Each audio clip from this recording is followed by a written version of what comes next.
Le néant. En général, la vie d'astrophysicien est ennuyeuse. Nous cataloguons des données, nous faisons des théories. Cependant, de temps à autre, nous voyons des choses qui dynamisent un peu notre travail.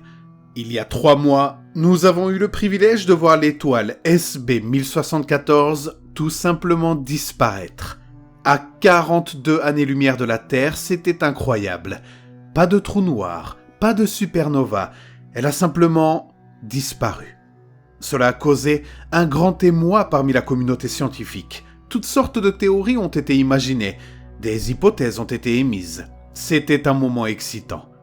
Une semaine plus tard, quand une autre étoile, la SL 2024, a fait la même chose, nous avons redoublé d'efforts. Un grand nombre d'éminents professeurs se sont rencontrés. Des discussions agrémentées de champagne, de vins les plus chers étaient tenues devant des dîners hors de prix. Les gens parlaient des journaux qui allaient paraître, des discours qu'ils tiendraient alors devant leur public. 2 semaines plus tard, 27 étoiles avaient déjà disparu, emportant avec elles l'attrait de la nouveauté. Néanmoins, les recherches étaient toujours en cours. Mais le constat était plus sombre. Cela ne se limitait pas à une partie de l'espace en particulier. Les étoiles disparaissaient de partout dans l'univers. La plupart du temps, les disparitions étaient constatées par la communauté scientifique, mais de temps à autre, nous recevions un email d'un astronome amateur qui avait remarqué quelque chose de bizarre.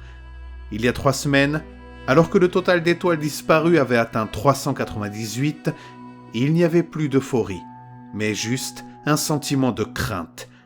Tous les étudiants et professeurs qui avaient participé à nos recherches dans ce domaine ont été invités à partager toutes leurs pensées, leurs idées, leurs concepts. Nous allions nous rencontrer aujourd'hui à 13h pour discuter de nos théories. Je suis dans ma chambre et je suis en train de regarder par la fenêtre. Je ne peux pas m'empêcher de penser que notre conférence prévue est une perte de temps. Après tout, il est 10h45 et il fait toujours noir à l'extérieur.